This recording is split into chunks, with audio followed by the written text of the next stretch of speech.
Hello, friendly neighborhood nerds. If you want to hear interviews from industry pros, get first looks, and have access to endless comic content, don't forget to like, subscribe, and ring that bell! What's up, friendly neighborhood nerds? This is Judah Rad. I'm here with Robo Strange, and today is another episode of First Look!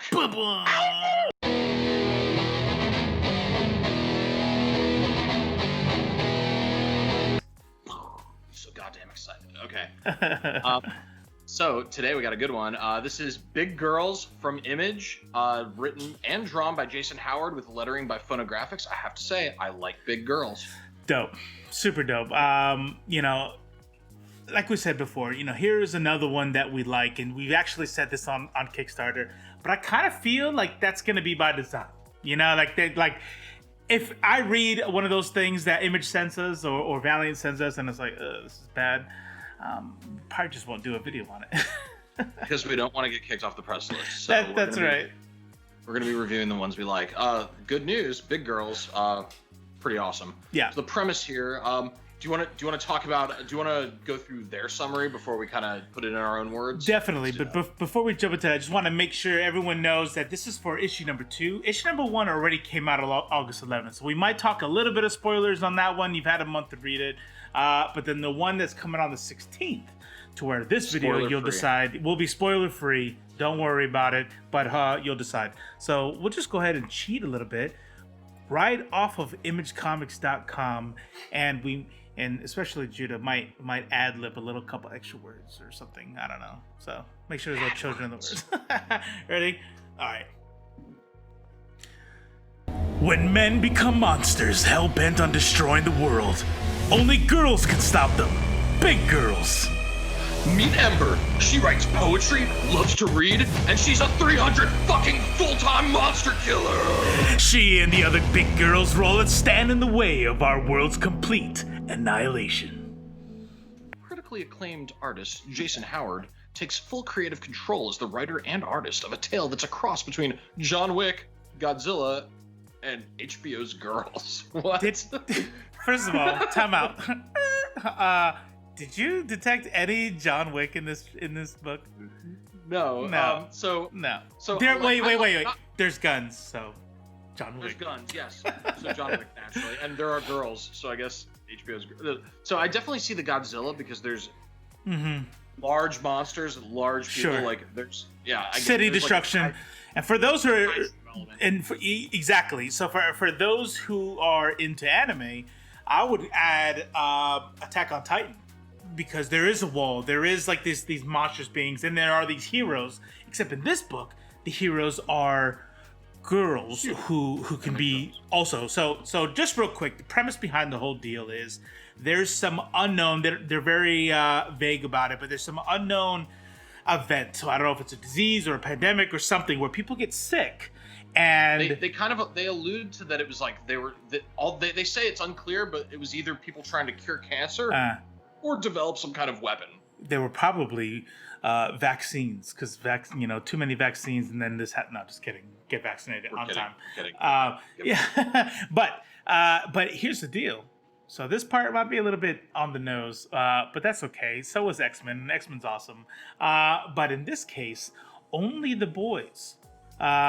Something in the genetics they grow into these giant monsters.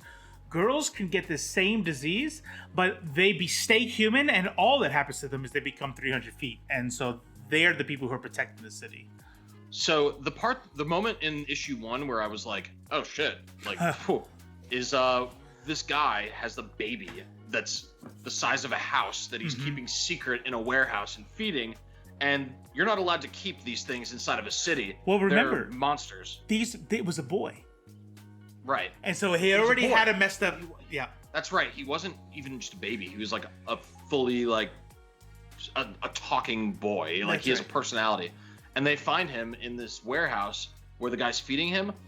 So the kid kind of goes like he escapes, and they end up this giant woman who's the city's protector. She's the big girl, and this is kind of her big introduction. She catches him. She's holding him upside down, and the agent shoots him in the fucking head, kills him, kills this guy's son. Okay, you had a month to read that issue. I apologize if that's not really the big plot twist, but that is an emotional part. You didn't want to ruin it for me, and you texted me. You're like, I just said "holy shit" out loud, and I'm like, oh man, I gotta hurry up and read this. And I read it, and so say holy shit. I definitely was like, oh, what? Yeah. Because they gave the whole idea that it was a monster or whatever. You don't get that. What you got was like Jason Howard's writing was just kind of like it was a toddler and wanted to play and wanted to like run around, and the father was he like loved him. 100% was like telling him to like play, like pretending stuff was a game to try to save his life. And then Ember, one of the 300-foot woman, catches him, and she doesn't know what's going on. And then she's hanging the kid, and like does this like toddler thing, and this disturbs Ember. She's empathetic. She's not happy about it. She doesn't necessarily condemn it because she knows on some level that it might be necessary based on what they know. Mm-hmm. But she's not happy about this. She's not evil. That's right. I don't even know if the agent who shoots the kid is necessarily evil. He thinks that he's protecting this town. No, well that's why what I was trying to get at before when I said it, and it's a boy, is remember, the boys are the ones that turn into monsters. And so when you look at the boy, one thing you did see is like these green like pustules, and he had like kind of a hand, and so it's at a certain point that they become monsters. But this kid had not turned into a monster yet. And we get a closer look at that later in that first issue when we see the fully formed monsters. Oh yeah, and these monsters are big, scary motherfuckers. Yeah.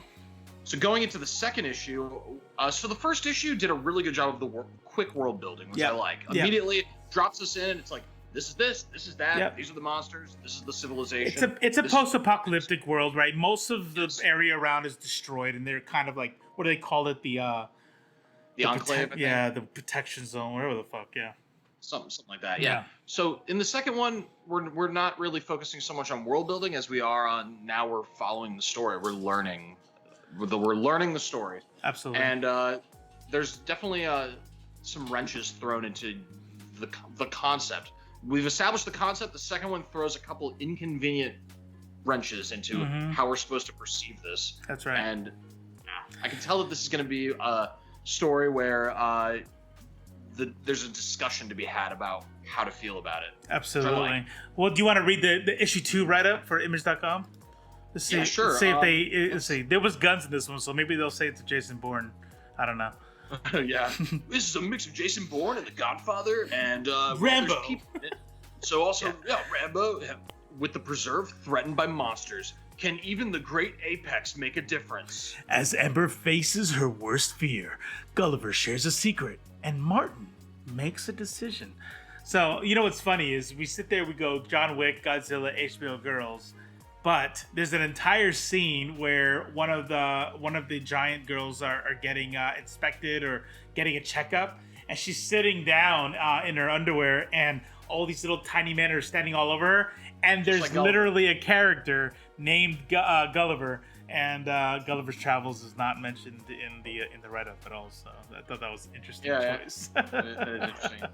Yeah, this is definitely openly aware of the influences that went into it. 100%. Yeah. So I don't know. Like, let's go quick pros and cons, right? So pros, fast paced. You already said it before. Quick on the world building, doesn't really take a long time to like set things up, but in this case it's a good thing. Like, it's like, oh, it's really good, I know what's going on, okay, got it, and I'll find out more later. The cons, I don't really consider it a con. Some people might not appreciate the on-the-noseness. Like, even if you don't mind the topic, even if you accept toxic masculinity, even if you accept all that, which we do, you might not completely appreciate how, sometimes I've heard readers, when they read something, they go like, you're kind of talking to me like I'm an idiot, right? So it's like, get it? Men are destroying the world. Women are gonna, I'm like, no, I get it. I think it's an awesome story, but do you have to be so, boop, like right there? So to add some, I agree with that. To add some pros, I think I love just the concept. It's easy to kind of daydream about. Like, it's one of those sci-fi concepts where you think like, what if, and I think that's really a huge benefit. Mm-hmm. The characters, the action. My biggest con, and this is a pretty bad one actually. I didn't find the emotional fleshed outness, the emotional profile of these characters to always be 100% believable. Like, she just contributed to a kid dying, and she obviously was not okay with that. I felt like it was kind of like the Princess Leia after the Death Star thing, where she's sad for 30 seconds and it never gets brought up again. Her entire planet, right? No, 100%. Yeah, so I kind of got that vibe just based on like the dialogue and stuff. Yeah, I guess if I were gonna be devil's advocate and try to defend it, she has fought these monsters before, like full grown, and I think that this was Howard's one art decision that Howard made was to make the toddler already mid transition, right? So he had the green, he had the arm, the claw already. So what that was gonna do for the reader was show that, okay, this is happening. This toddler's not just a toddler, even though to make the death impactful, it's gonna act like one. But she knows what that's gonna become.